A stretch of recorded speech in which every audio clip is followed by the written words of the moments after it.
안녕하세요. 리치셀과 함께하는 PF농법. 이번 시간에는 여름철 고온 다습한 환경, 장마도 길고 날씨도 덥고 이럴 때 특히 여름 배추 무름병이 아주 큰 문제가 되는데, 이러한 경우에 배추가 무르지 않고 또 옷자람도 별로 없이 수확 후에도 저장성이 좀 오래 갈 수 있는 그런 방법에 대해서 알아보도록 하겠습니다. 여름철 고온 다습할 때 사진에서 보듯이 이렇게 배추가 무름병 때문에 상품성을 잃었어요. 고온 다습한 환경에서는 조직이 연해지고요. 부패균의 침입도 쉬워지고 칼슘도 결핍될 확률이 크고요. 또 세포벽, 세포막이 약해져서 수분이 밖으로 빠져나가서 조직이 물러지는 그런 현상들이 많이 발생을 합니다. 원인을 해결하기 위해서 먼저 우리는 세포가 어떻게 생겼는지를 한번 봐야 될 필요성이 있어요. 식물이 자란다라고 하는 것은 식물 세포가 이제 많이 늘어난다고 하는 것과 같은 말이에요. 식물 세포가 늘어난다. 하나가 두 개가 되고 네 개가 되고 이렇게 늘어나겠죠. 어떤 식으로 늘어나는지 한번 보겠습니다. 처음에 세포가 분열이 되면은요, 세포와 세포 사이에 중엽층이라고 해서 팩틴층이 이렇게 형성이 돼요. 세포와 세포를 붙여주는 본드 같은 역할을 하는 팩틴층이 있어요. 세포가 이제 커질 거 아니겠어요? 커질 때 바깥쪽에 1차 세포벽이 만들어집니다. 1차 세포벽은 셀룰로스하고 팩틴이라고 하는 성분이 주로 이루어져 있는데, 이 성분들은 약간의 유연성을 갖고 있어요. 왜냐하면 세포가 커져야 되니까 1차 세포벽은 좀 유연합니다. 그리고 세포가 어느 정도 다 컸어요. 2차 세포벽이 만들어지는데, 그 2차 세포벽은 1차 세포벽 안쪽에 있어요. 1차 세포벽 다 컸으니까 더 이상 유연할 필요 없이 단단한 형태로 고정되면 더 좋겠죠. 그래서 2차 세포벽에서는 셀룰로스하고 리그닌이라고 하는 성분이 이제 만들어집니다. 리그닌은 셀룰로스 다발들을 강력하게 붙여주는 본드 같은 역할을 하는 거예요. 우리 나무의 목질, 그게 바로 리그닌이 있어야지만 만들어지는 거예요. 이렇게 해서 리그닌까지 같이 붙으면서 벽이 두꺼워지면서 단단해지는 거예요. 이게 이제 세포벽에 대한 얘기고, 맨 안쪽에는 세포막이 있습니다. 세포막. 세포막은 이렇게 제가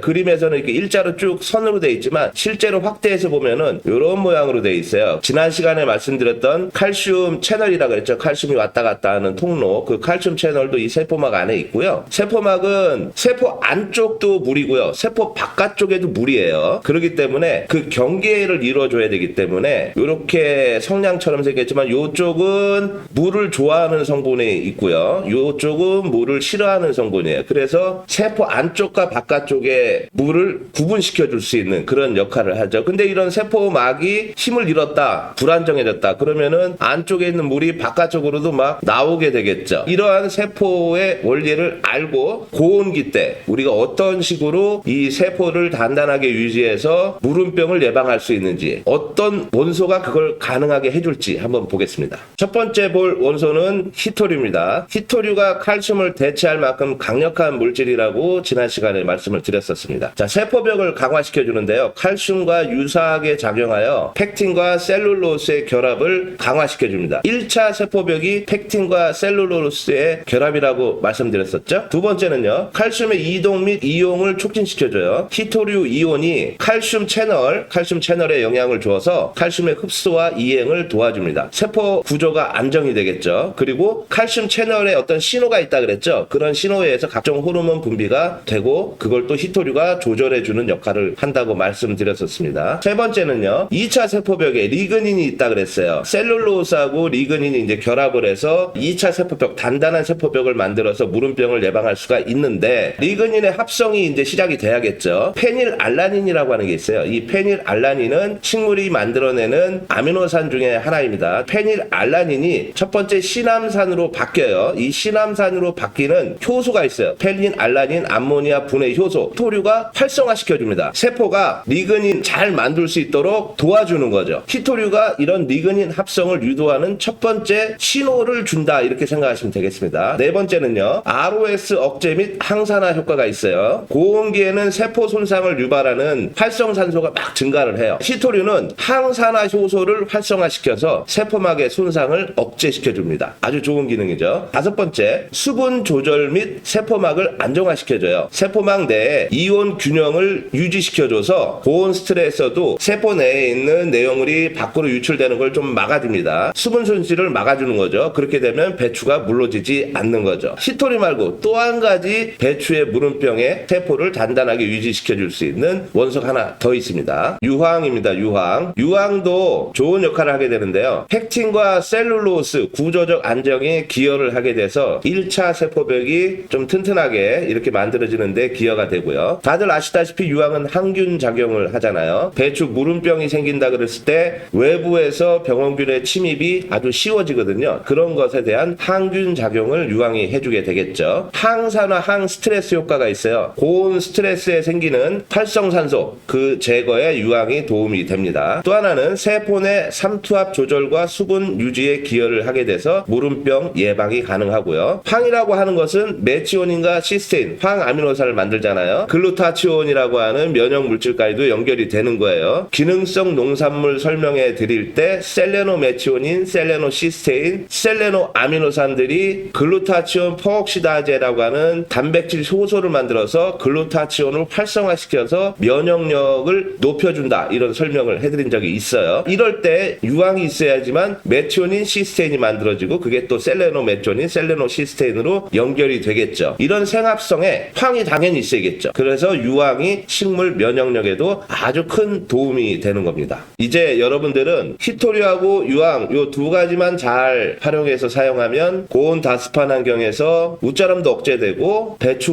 무름병이 많이 예방이 되겠구나, 이런 느낌을 받으실 거예요. 전라남도 해남군에서 여러 농가분들이 여름 배추 재배하는데 큰 어려움을 겪고 있다라고 해서 그걸 좀 해결해 보자라고 하는 요청이 있으셨습니다. 5월 달부터 본격적인 실험에 들어가기 위해서 제가 제품을 하나 만들었어요. 히토류와 유황이 함유된 히토유황이라고 해서 요게 이제 성공을 하게 되면 히토유황 농법이라고 해서 시장에 아마 출시가 될 예정일 것 같아요. 히토류와 유황의 효과를 극대화하기 위해서 다양한 킬레이트 공법을 활용해서 히토유황 제품을 만들게 됐어요. 희석 배수는 평상시에는 2000배로 사용하고 심할 경우에는 1000배, 아주 심할 땐 500배까지 사용을 하는데 히토류가 특히나 성장을 억제할 수도 있기 때문에 너무 고농도로 사용하는 거는 안 됩니다. 어떤 식으로 제가 실험을 하고 있었냐면요, 제가 같이 운영하고 있는 유럽 상추예요. 유럽 상추에서도 이렇게 히토류 유황을 같이 이렇게 살포를 했고요. 전라남도 무안에 쪽파 생산하시는 농가인데요. 이 종자 쪽파예요. 근데 종자 쪽파인데 너무 웃자라면 안 되기 때문에 웃자람을 억제해달라 그래서 이 히토유황을 같이 실험을 했습니다. 상태 아주 좋습니다. 이렇게 만든 히토유황을 가지고 다음 달부터 본격적인 배추 무름병 예방 및 억제에 대한 실험이 들어갑니다. 그 실험 결과가 나오게 되면 많은 분들이 사용하실 수 있도록 대량 생산할 예정입니다. 지금까지 히토류에 대한 얘기를 전반적으로 쭉 말씀을 드렸어요. 다시 한번 말씀드리지만 히토류는 칼슘을 대체할 만큼 강력한 물질 맞습니다. 그리고 히토류는 칼슘을 조절해주는 조절자 역할인 거예요. 칼슘과 똑같은 역할을 하는 건 아니지만 칼슘 못지않게, 아니면은 다른 분야에 대해서는 좀 더 나은 조절자로서의 역할을 갖고 있는 그것이 바로 히토류입니다. 지금까지 히토류에 대한 얘기했습니다. 감사합니다. 구독과 좋아요도 잊지 마세요.